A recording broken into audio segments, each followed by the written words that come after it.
Fueled by C4, Cellucor, and Extend. Use the code Clydesdale to get 20% off at checkout at c4energy.com. On Clydesdale Media, where we bring you the widest array of content here on our YouTube channel. Make sure you like and subscribe to the channel. Hit that notifier so you're first to know when new episodes are available.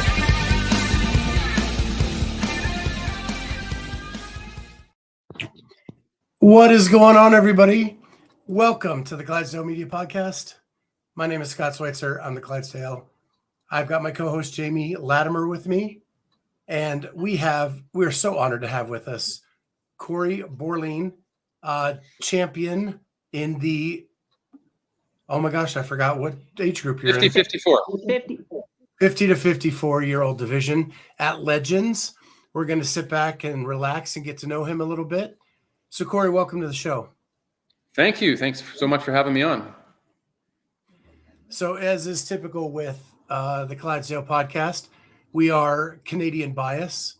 So we have it's another Canadian rapidly. Winner. We have another Canadian winner here. Actually, Canada is becoming a hotbed for high-end athletes in the CrossFit space. Do you have a sense of pride about that? Yeah, definitely. I mean, it's noteworthy considering that our population is about a tenth the size. So if you adjusted it for population, it'd be a lot more. And also, and a lot of people don't realize, but the geography of Canada, like because the population is centered in just several large cities, that's an issue for athletes traveling and developmentally wise and stuff like that. So it's really noteworthy that Canada is putting up a lot of good performances and a lot of high performing athletes. The weather, that's a lot of things that make it tough, but they persevere. Do you watch the elites? And the Canadians came so close on the men's side to taking the entire podium at both the games and at Rogue. Yeah, everybody was pulling for a Wadapalooza repeat, I think. Yeah, pretty amazing. Well, enough about them. Let's get into you. You've done sports your whole life. Yeah, I've been an athlete. Well, I guess an athlete, but I've done sports since I can remember maybe 12 years old, starting to do cross country in middle school. I was never like a high level athlete or anything, but I've always been active my whole life. What gravitated you to the running sports right off the bat? I don't know if there's anything in particular. I didn't, like, my parents didn't put me in competitive sports like ball and hockey and stuff like that. My earliest memory is just being maybe 7 or 8 years old and telling my mom one day is like, I want to try to run around the block without stopping. I don't know why I thought that or where that idea came from, but I just liked the idea of a challenge. It seemed, when you're little, your neighborhood seems like such a big space. And I'm like, I want to see if I can go all the way around the block and not stop. And I think maybe just in our elementary school, there was a thing back then, we had to do Canada fitness tests every year. Everybody in the class had to do all these exercises. And I don't know, I seemed to do good at running. So I guess that's just what I did. I don't know why, but and I like doing things on my own. I was never really a team sports person. I liked the challenge of doing things on my own. So running, I guess, seemed like a natural fit or a natural place to start. And you did that the whole way through high school? Yeah, I ran track and cross country in high school. I was middle distance, so 800, 1500, 3000 meters, and then track or cross country in the fall. And like I said, I wasn't like high level or anything like that. I did okay at some of the local meets. And at the same time, I was discovering triathlon. I remember I get my mom to take me to a bookshop. It was the only place in the city you could buy Triathlete magazine. I was like 15, 16 years old. And I was like, this is such a cool sport, how fast these guys can go and everything. And, I lived in a small rural town where it was either hockey and softball in the summer. And that was all the sports. So I was the oddball, I guess, in that sense. So we were talking before we went on air that Jamie has a very similar background. So Jamie, what was the pull to the running sports for you? Yeah, I don't know. I'd say like kind of what he's saying. We had like in elementary, we had like a you ran around the school and you earned little shoes for your shoelaces. And I just like would rack those up. And I just feel like naturally, right? Like whatever you're good at, that's what you're going to like put your heart into. I got like a lot of joy and reward out of that at a young age. I felt like I was naturally gifted at running and endurance in general. And so that's kind of where my time was spent. So I'm sure that like you found early success, capable of doing it, you know, and you just kept chasing that high of running further, running faster, that kind of stuff. Yeah, like right? once I got into, you know, 9th grade, 10th grade, like I was never a big guy. I was a skinny kid. And so I was never going to be like great at football or something like that, or shot put or whatever events. And yeah, I mean, you're in school, you just do all the sports, whatever's in gym class or whatever everybody else is doing. And that seemed to be what I was good at. And like I said, I was kind of starting to really notice triathlon and like endurance sports in general. Like when the Olympics were on, I would love to watch like the cross country skiing or something like that, and or the long track speed skating and different sports, like all the like the endurance stuff, because that's what I related to. Mm-hmm. Yeah, same. So what was the natural progression to triathlon? Well, it was the '84 Olympics actually, when it was on TV. So I was 14 years old at the time, and a Canadian placed second in the road race, and it was really close. And that's the first thing I remember about watching a sport and just being enamored by it and thinking like, oh, that is really, really cool. And then triathlon was kind of coming of age in the mid 80s at the same time. And because I was already kind of into distance endurance sports, I just thought it was super cool and something that nobody else was doing. It was unique. And, you know, I didn't have any opportunities. I didn't have a bike. I had like just a junker that I would ride around the neighborhood. But I remember in like 11th grade is when I kind of saved up some money and got a bike. And then I could start like riding a bike and running as well. I didn't know how to swim yet though. Yeah, that was going to be my question, because I also got into triathlons, but I was not a swimmer. And like we have tons of lakes around us in Michigan, but I didn't ever swim for like, I would just always have like a floaty device on me, right? So like I was curious if you had lakes or pools near you that you were able to regularly swim in. Yeah, like I was fortunate in my dad was into scuba diving. So my dad was comfortable in the water. And so right from when me and my sisters were young, I remember I was going to the swimming pool and he would just, you know, throw us in and play with us in the water. And I was always comfortable in the water. So I could tread water. I could dive to the bottom of the pool. I would like holding my breath and all that kind of stuff. So I was never scared of water. And I never remember not being able to swim. It's just that I never took any lessons and I never learned how to do it properly. So whatever I did, it's just like most kids, I just figured it out and splashed along, but I was never scared of the water. And then, like I said, it was latter part of high school when I got a bike and I was like, oh, I really want to try doing a triathlon. And I'm like, oh, I got to learn how to swim. And I wasn't going to sign up for swimming lessons with the 9-year-olds. So I just got a book out of the library, like swimming technique. And I just remember reading the book over and over again. And then I'd close my eyes and try to visualize like the stroke that they're talking about. And then I'd ride my bike down to the lake and lock it to a tree. And I'd go into the lake and try to swim and like, okay, this is what they said to do. And I'd try to figure it out. And that's all I ever did. I just learned on my own like that. By the time I did my first triathlon on my summer holidays between grade 11 and grade 12. And that's how I learned to swim. I didn't have a wetsuit either. It was freezing cold water. I think it was me and 3 other people that didn't have a wetsuit. I didn't even know about wetsuits. Uh-huh. What was the first distance triathlon that you did? It was a 1K swim, and the bike was like 70 kilometers, and it was like an 18-kilometer run. And it was because it was at a lake that our family went to in the summer, and it was like it was kind of one of the early races. And it's still one of the most well-known races in Western Canada. It's been going on since the early 80s. And that's what the distance was. And I remember watching, you know, all the pros on TV, Ironman and stuff like that. And I'm like, well, this is what it is. And I never even thought about, you know, it's 4.5 hours of racing. And I'm 16 years old and I don't know what I'm getting into, but I finished way near the back, but it was cool. But you finished. Have you done it full Ironman? I've done a couple of, in 2007 and 2008, I did Ironman Canada. I was more prepared for that though. It's so funny because my perspective is I always wanted to do one, but I grew up a swimmer. So for me, and I biked everywhere. I would bike probably 12 to 15K a day to work and back when I was in high school. And then it was the running for me. Yeah, everybody's got their I thing just that they couldn't- like.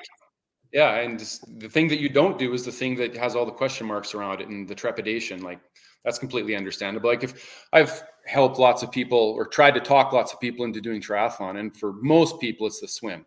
It's just, it's overpowering, the fear sometimes people have of water. But once they get into it, like, it's a struggle for people. Maybe it's always a struggle, but it's like anything. You can learn it if you apply yourself. And once you get into it, maybe it's usually not as bad as you feared. So here's my last triathlon question. There have been people that have said that it should be an event at the CrossFit Games. Your thoughts? They, I think, was it 2010 or 11? I remember they had a mountain bike and a trail run, but I can't remember if they swam first. This is when they were at Camp Pendleton or around that area. They may have swam. I can't remember now, but it makes sense. I mean, they've done biking events, they've done running, they swim. I could see them combining it all in one, no problem.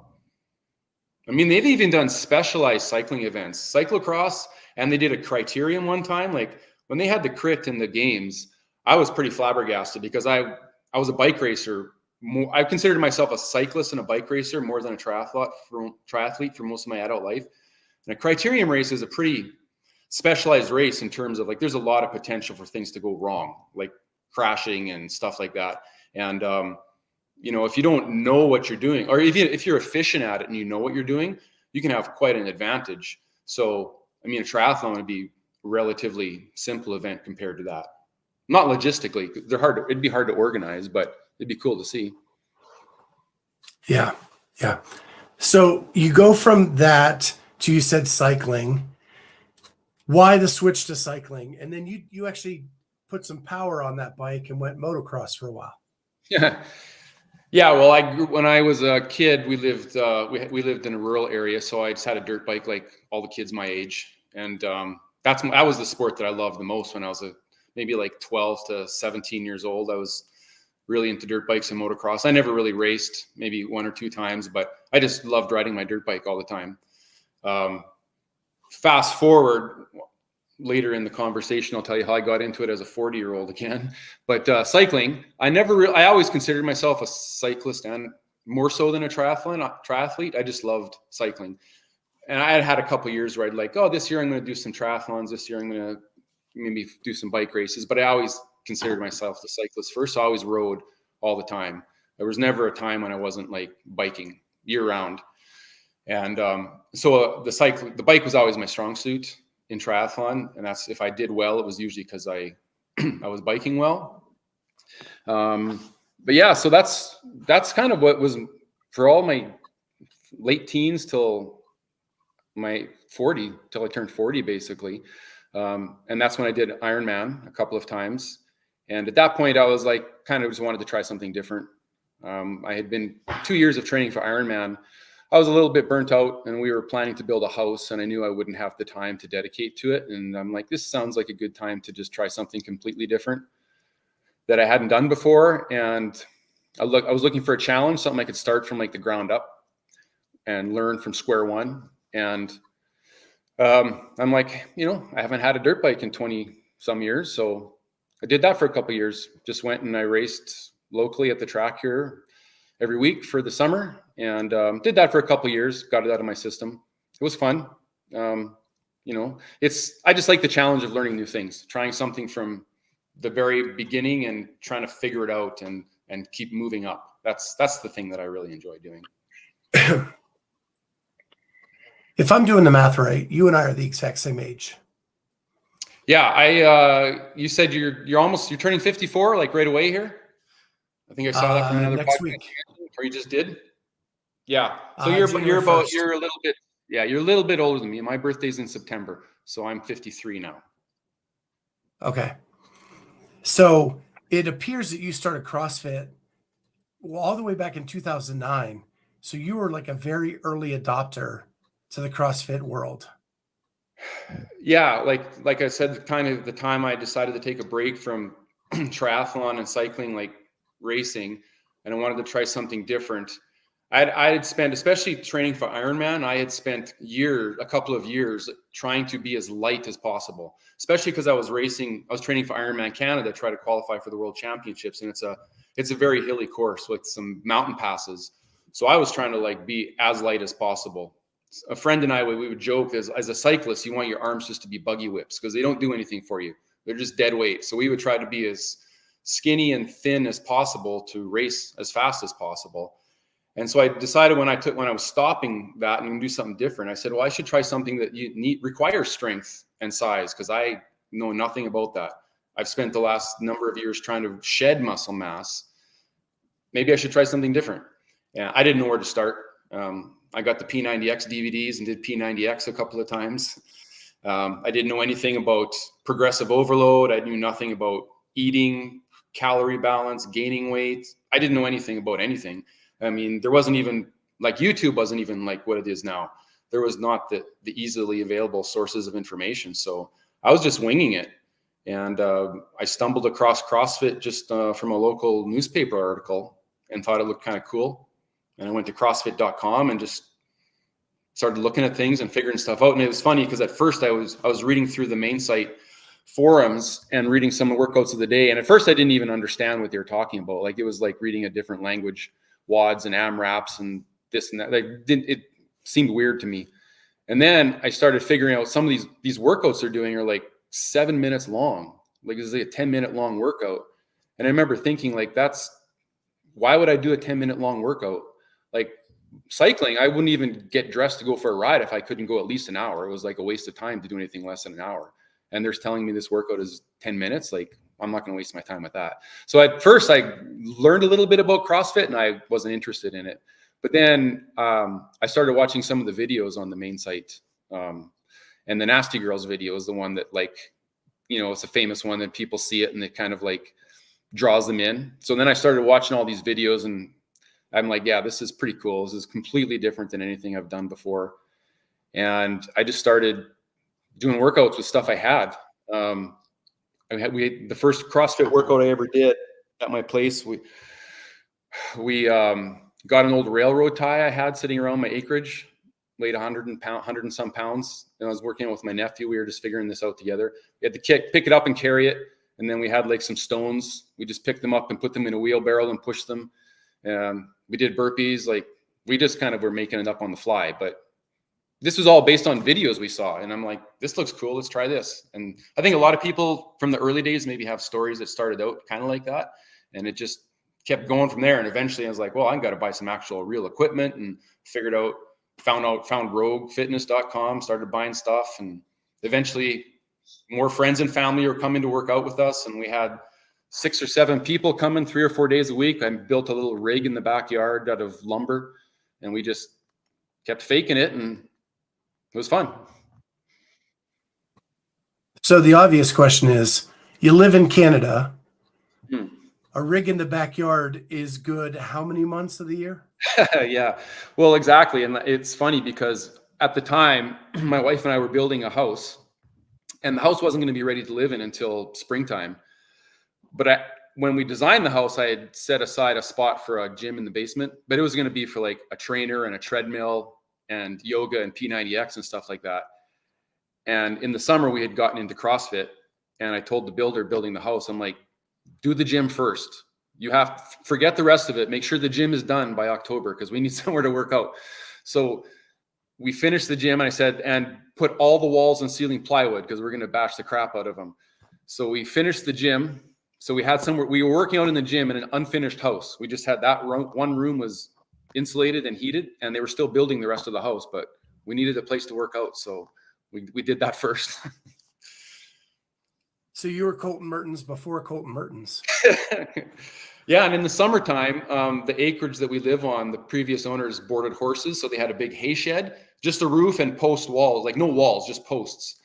So we put a bunch of horse stall mats in the floor, and that's where we worked out in the summertime.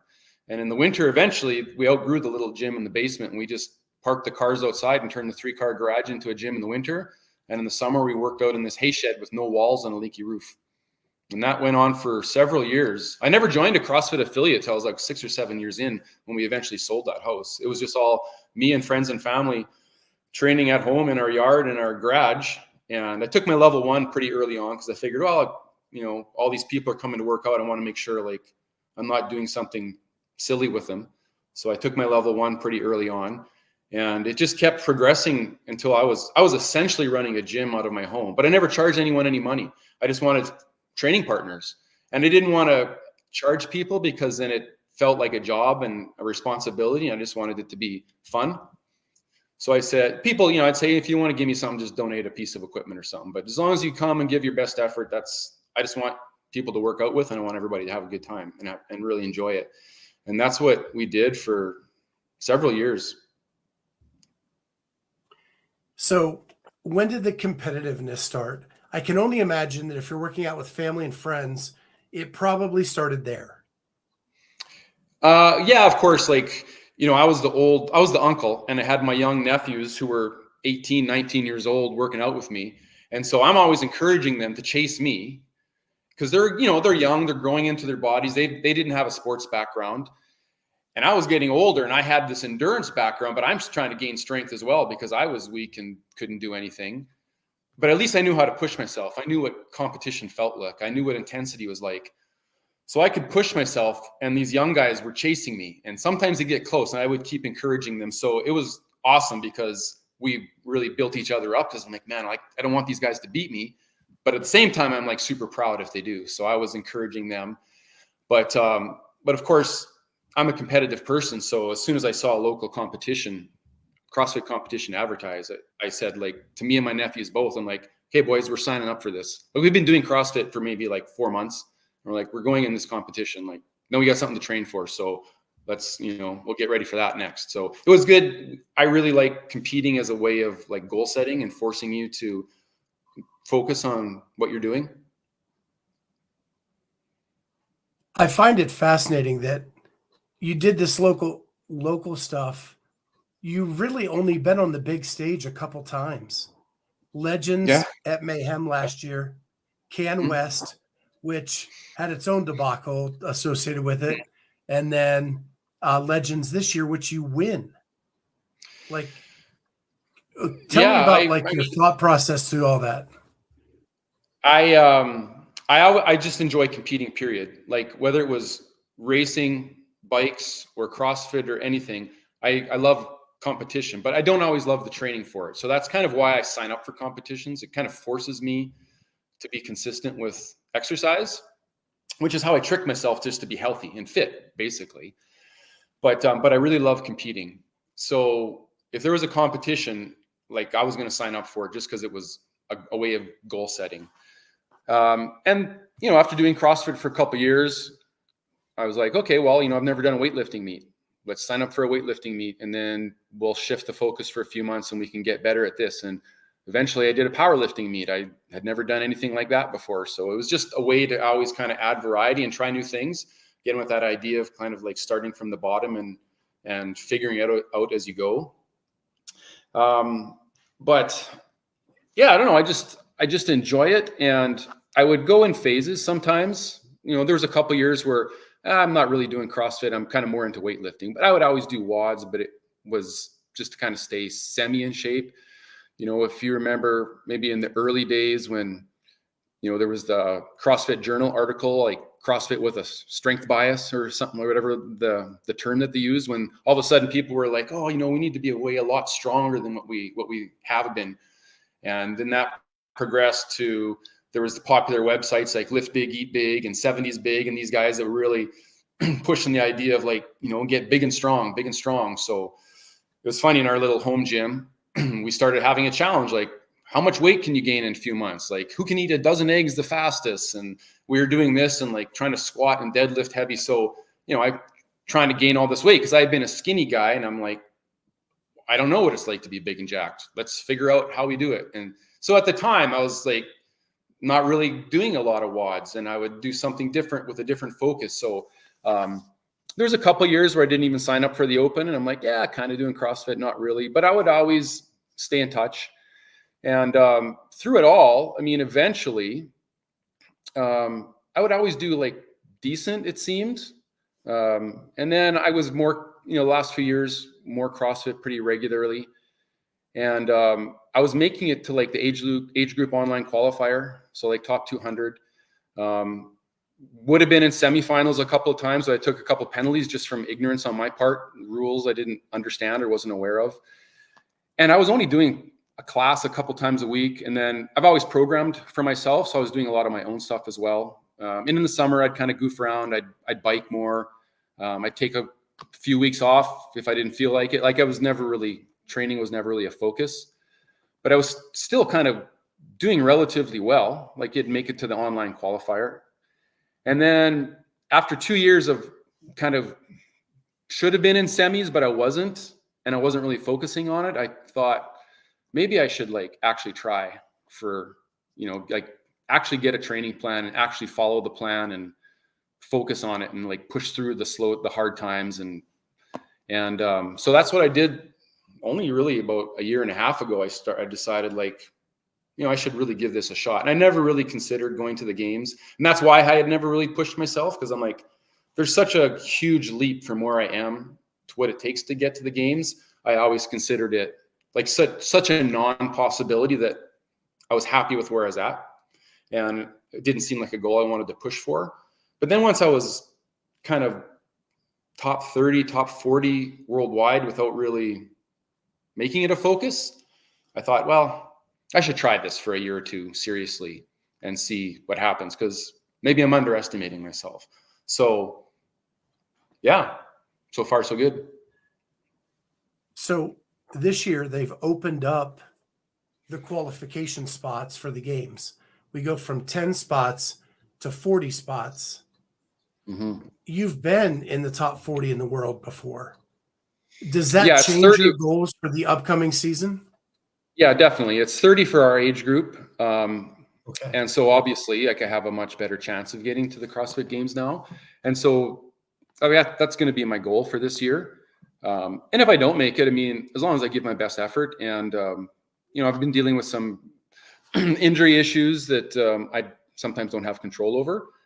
So I'll do my best, but it's good because it gives me something to focus on. So between now and semifinals, that's really the only thing that I'm working towards. So everything is kind of geared towards that. And I've always done this where I like to break the year up into like phases or periods where I kind of focus on something. I love the change of seasons that we have in Canada, because once winter hits, all the busyness of summer and the travel and all that slows down. And to me, that's time when I can focus on like some really specific goals, and I'm going to be indoors more, and I can shift my focus. And then come springtime, it's like, okay, now I'm outdoors more. Now I have these things to work on. So I always kind of like to break things up into periods where I have goals to work on. So as soon as I was back from Legends, I decided between now and May 8th, when semifinals start, that's my goal, and that's what I'm working towards. I know you have to take off soon, Jamie. Do you have any questions before you head out? I guess so. I always found that like when you said you would compete a lot, like I would race my way into shape. Like I would run 5Ks and I would start in April, terrible, like 25 minutes, and I'd get like 30 seconds to a minute faster each month until like October would hit, and I'd be like 19 minutes. And I noticed that kind of mentality has transferred into the sport of CrossFit for me. And Scott knows this, like I like to compete, and I do much better in person. So it's been the same way for me. Like I would like to compete my way into shape. And people are always like, you're doing too many comps, you're doing too much. But like, I find, for one, I just do better. And I don't know if it's the competition on the floor. And I know you said you haven't made it to like semifinals yet. You always like, there's a mistake that's made or just something. And you did say you haven't like put your whole heart into it. But I'm wondering if you find you just compete better on the floor live than these online stuff. Yeah, definitely. That's one of the things is I don't like doing online qualifiers. I don't do relatively well in online qualifiers.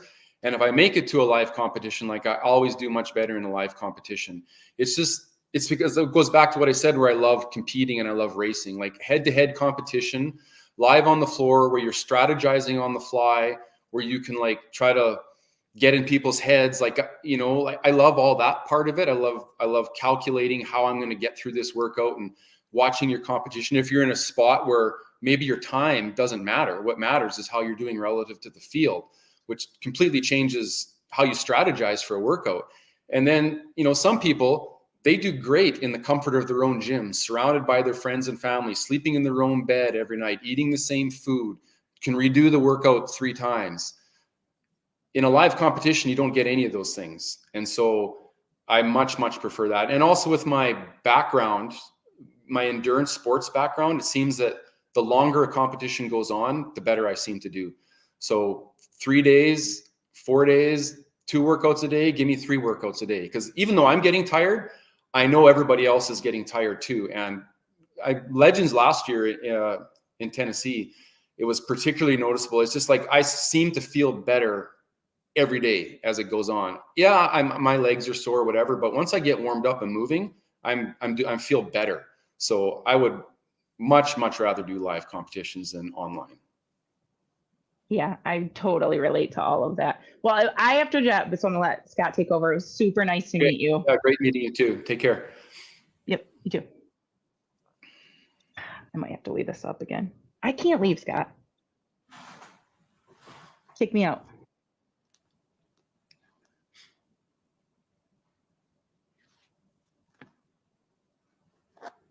Oh, you're muted, Scott. Whoops. So I love the fact that we got to figure out how to get Jamie out of these interviews. So I love the fact that you admitted that you love the competition, not so much the training, because I think every athlete I've ever talked to said it the opposite way. And it's hard for me to believe that, because I'm very much like you. I have to set like competition goals ahead for me to get through the training. Yeah, like if I'm in it, when I'm in it, oftentimes I enjoy it, especially if I'm at the gym with other people and the vibe is good, and even and you're pushing each other. Don't get me wrong, I really do like that. But a lot of times it's a case of, it's 4:30, I haven't worked out yet today, I'm hungry, it's almost supper time.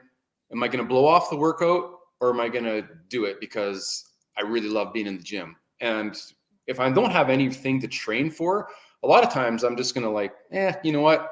I'll do a little more tomorrow and I won't work out today. Like realistically, that's the way I think about things a lot of the time, not all the time. And so sometimes you just have to push through. In bike racing, it's cold and it's wet out. Do you really want to go for that 3 hour training ride you had planned? The weather's going to be nice tomorrow. Maybe I'll just do it tomorrow. Yeah, I do like, and I love being in my gym. I have a home gym. I have a nice setup at home, and I love hanging out in my gym. But I do a lot of tinkering. It's where I do a lot of thinking. I'm not always pushing myself. I just like the gym environment. But yeah, like anybody, a lot of times I just don't feel super motivated to train. But if I have a competition coming up, then I'm much more likely to just buckle down and get it done, because the days are counting down and you only have so many days to still try to get ready. And the people you're competing against are getting ready. So that's why I like signing up for competitions. It forces me to work out when I normally maybe wouldn't work out.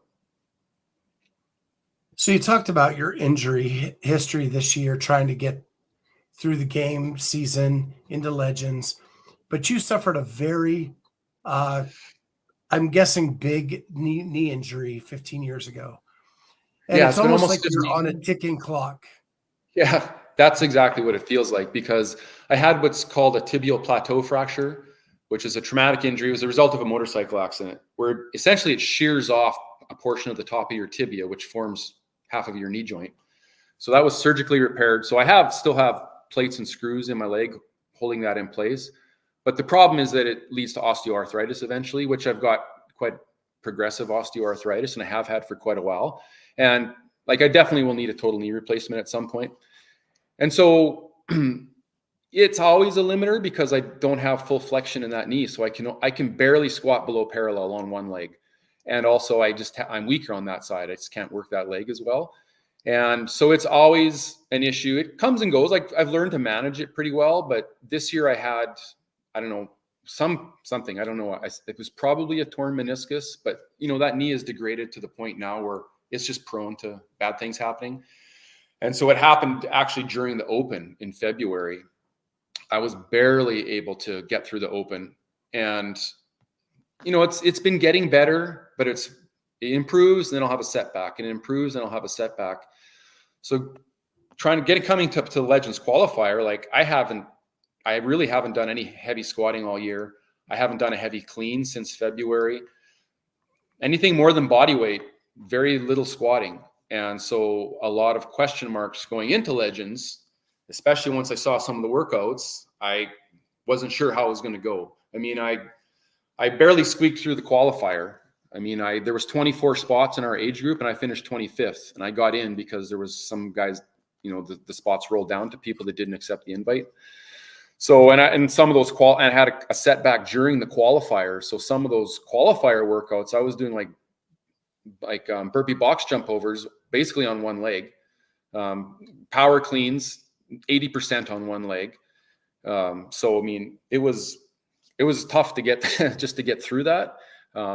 And it is what it is. I've learned how to deal with it over the years. Thank goodness for anti-inflammatories. That's what got me the 4 days and got me through the 4 days in Phoenix. But yeah, going into some of those workouts, it was definitely a big question mark. Like, I have not cleaned this much weight in 10 months, and I have no idea how this is going to go. So we go to Phoenix, right, for Legends, and it's really warm, and it's not really warm all the time in Canada right now. Did that help with the knee at all? No, that doesn't really affect it. I mean, I can put heat on it and stuff like that, and that helps somewhat. But the cold can affect it. Like if I'm biking outdoors in the cold, sometimes it makes it a little more stiff. That's just kind of a general stiffness. The issue is just like the lack of mobility in that joint, and the way I have to compensate and kind of work around that. Thank goodness we didn't have pistols, because I don't know if I could still do a pistol on this leg at this point. Hopefully I will be able to again. Like it's improving gradually. So I have put off any surgical interventions to try to fix it at this point and see how it goes. So far so good. Hopefully it keeps improving. Well, it's got to be exciting for you to come in as the first alternate and to go and then win the competition. So it's got to give you that fighter's mentality that if I can just get into the game, I have a shot. Yeah. And that's what it was. But the weird thing is because Legends does a blind leaderboard, you have no idea where you're at. So I didn't know. I was like, okay, like last year I qualified in the 6th spot and I finished 6th last year. So I wasn't too worried about not qualifying. I should have been, because the quality of the field is deep. And of course I had a setback during the qualifiers, which affected some of them, but still with a blind leaderboard, you don't know where you're going to be until it shows, right? So when I saw where I was like, ooh, that is cutting it really close. And then you're all of a sudden you're like, oh, should I have redone the workout? Should I have done this? But I figured there'd be a few roll down spots, so I wasn't too worried. So I want to kind of go through the event itself. You start off, and let me start with this, right? You said like when you were triathlon, like biking, that you didn't want to build your arms up, right? Because it was excess weight. And you said you wanted to try something from scratch and build it up again. So strength had to be one of those things that you were starting from scratch when you started CrossFit. Oh, definitely. I mean, I'm 193-ish pounds now, and I was 165 when I did Ironman. And and of course, no mobility whatsoever. Like you sit like this on a bike for 4 hours, several days a week. I mean, it doesn't do wonders for your shoulder mobility. When I started CrossFit, like there was no way I could overhead squat an empty bar. I would just fall right over. I had no mobility whatsoever. But of course, back then we didn't have the knowledge we have now about mobility and soft tissue work and all this stuff we know now about how to take care of our bodies.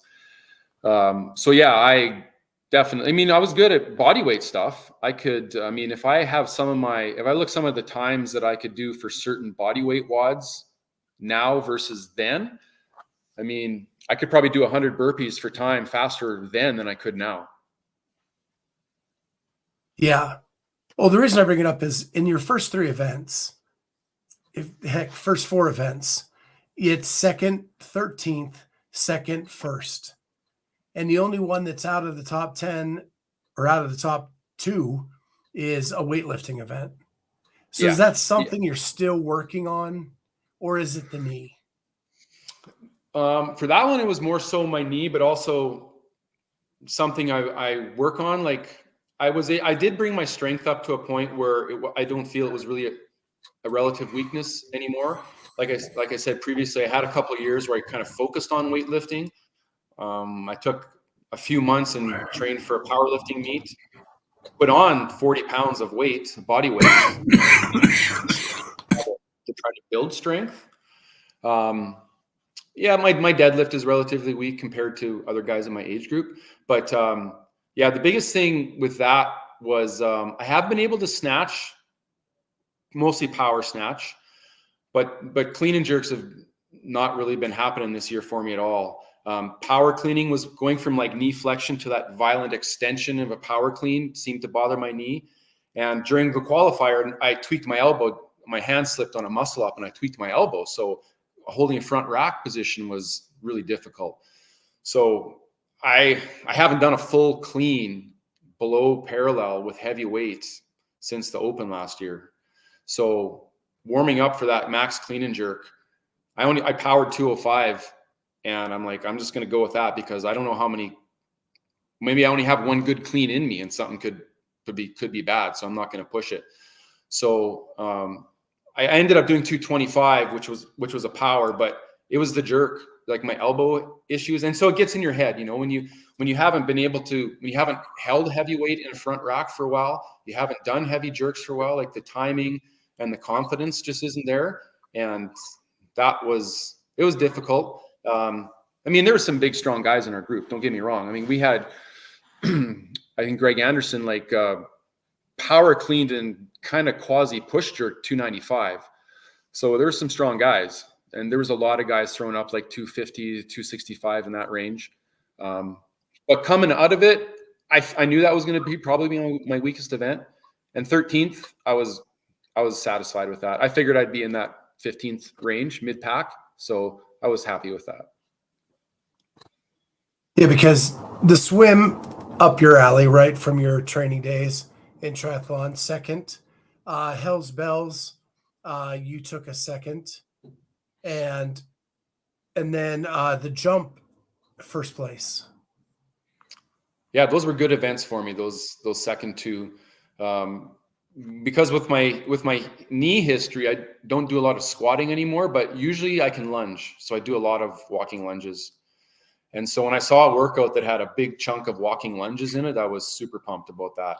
I really liked that workout. But of course, as soon as I looked at it, I knew it was going to be about grip. Started on the lunges. So yeah, maybe some guys maybe aren't as good at lunges, but you start it when you're fresh.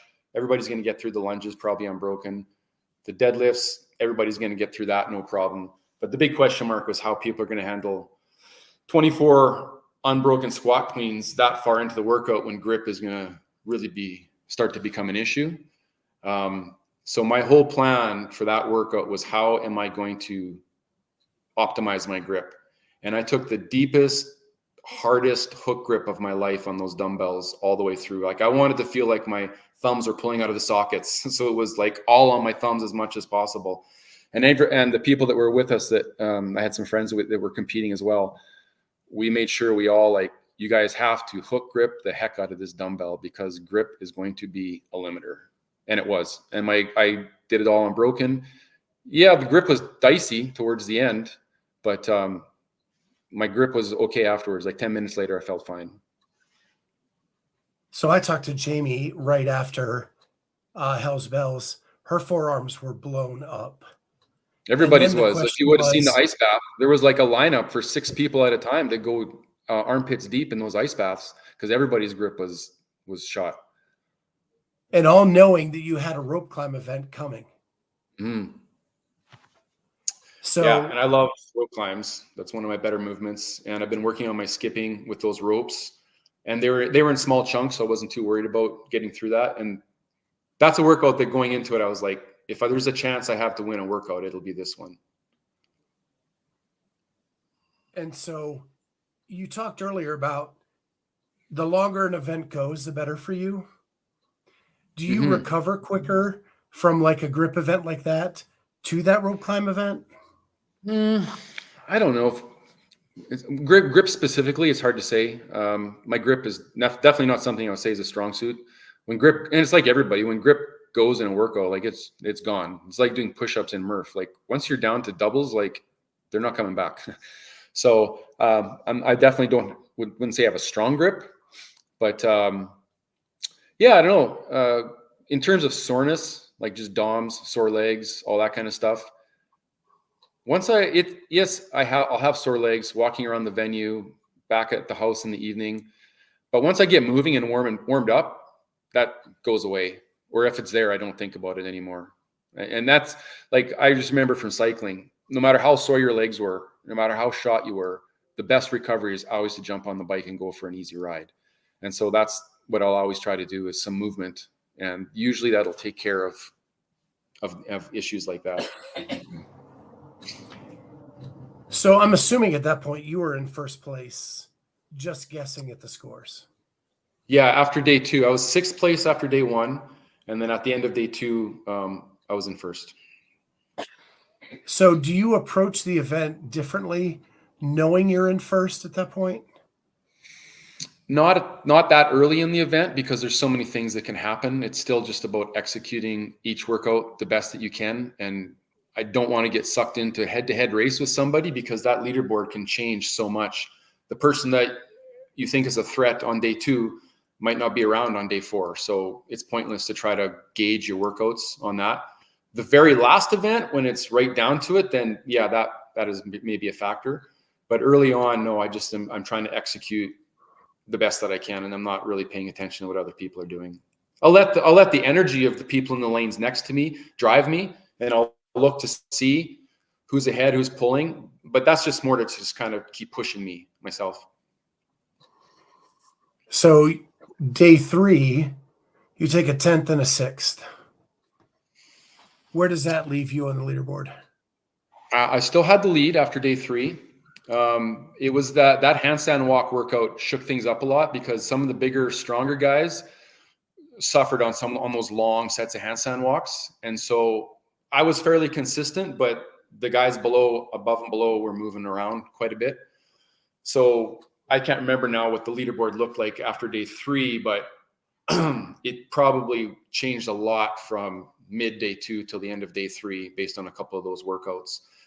And yeah, like I knew the barbell cycling and the bar muscle up workout would be an okay one for me. I'm not very fast at barbell cycling, and I think that's the only one I would say like I didn't execute very well. I normally in competitions, and even when I work out, I'm very, very measured. I having an endurance sports background, I'm always about pacing and how I want to pace workouts. I always want to try to negative split a workout where I finish stronger than how I start. So I'm always kind of measured and holding back at the beginning. But with this event, this competition, I decided like I'm gonna, especially once I was in the lead and I was like, I have a chance to win. I'm really gonna push it.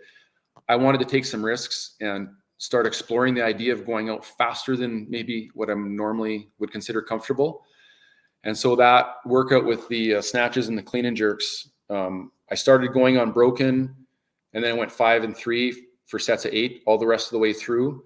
And grip was becoming an issue at the end of that. I don't think it was related to the previous day's grip workout. It was just holding onto that barbell that long, trying to move that fast. And then after I saw some of the other age groups and everybody was doing singles or small sets, I probably could have done better if I would have broken it up a little differently, but I learned something from it, and goes in the notes in the notebook. And I have a huge huge spreadsheet that I track all this kind of stuff. I'm a numbers nerd, so I keep detailed notes on everything. So I'll have something to refer back onto the next time something like that turns up. I learned something from it.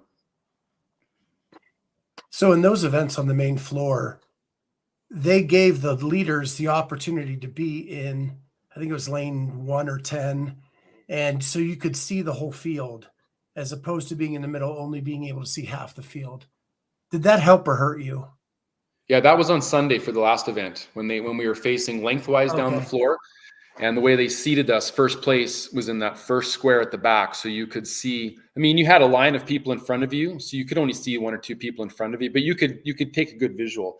And that mattered in that event, because by the time we got to the last day, knowing the structure of how those 2 workouts back to back were going to happen, I was very, very nervous for that workout, because I knew that there was a chance for things to shake up a lot. Like, guys could fall far down the leaderboard and lots of guys could shoot up, because 200 points for essentially one workout, 6 minutes and 3 minutes, and both of them you have to try to sprint. So you have to try to sprint all out for 6 minutes, get a minute rest, and then do it again.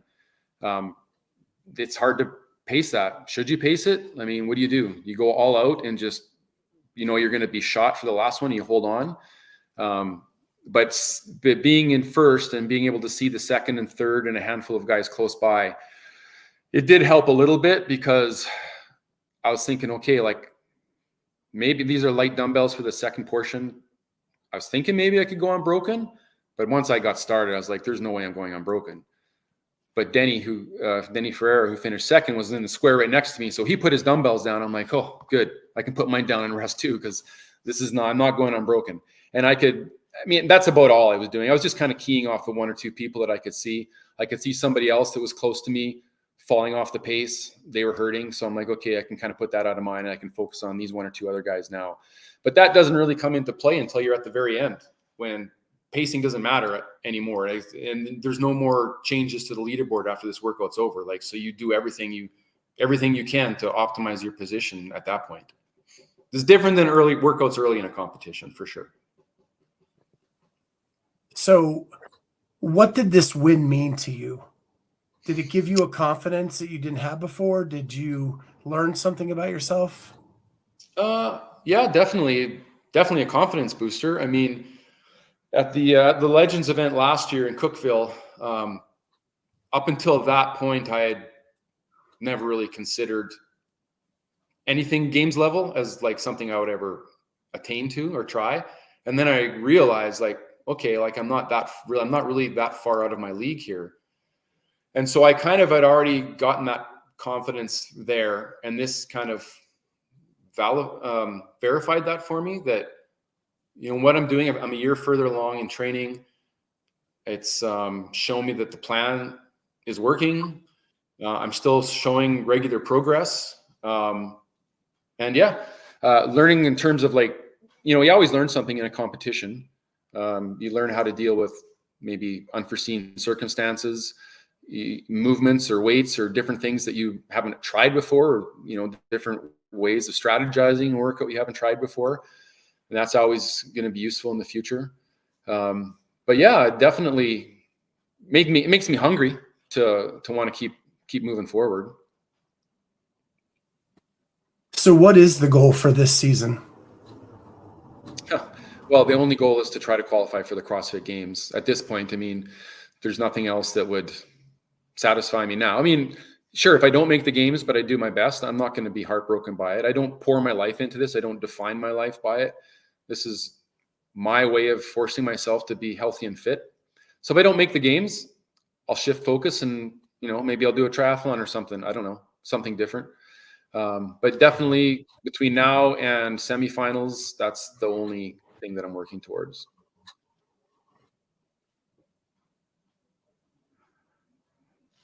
So you've been around this sport for a long time, 2009, 15 years. Mm-hmm. How much have you learned in those 15 years to make you a better athlete today? Oh man, well, a lot. I mean, a lot of that just comes with maturing, being a master's athlete, especially as you move into the older age categories. You have to be very smart about your training and your recovery. Of course, you ask any masters athlete, they're gonna tell you that. The biggest thing is I've learned how to moderate intensity. That's the thing that I have to be careful about. But having been an athlete and training my whole life, I feel like I'm pretty in tune with my body, and I'm also not at all concerned about pulling back if I feel I need to. I'm not one of those people that will push through pain or discomfort or overtraining or anything like that. Like I've learned that it's not worth it for me to push through things like that. So I try to keep a pretty mellow attitude and take a longer term view of things. Like, okay, like you had a workout plan today or the next few days, and this is happening. So we're just going to shift focus and we're not going to stress about it. So being a little more chill about things is good, I think, in the long run.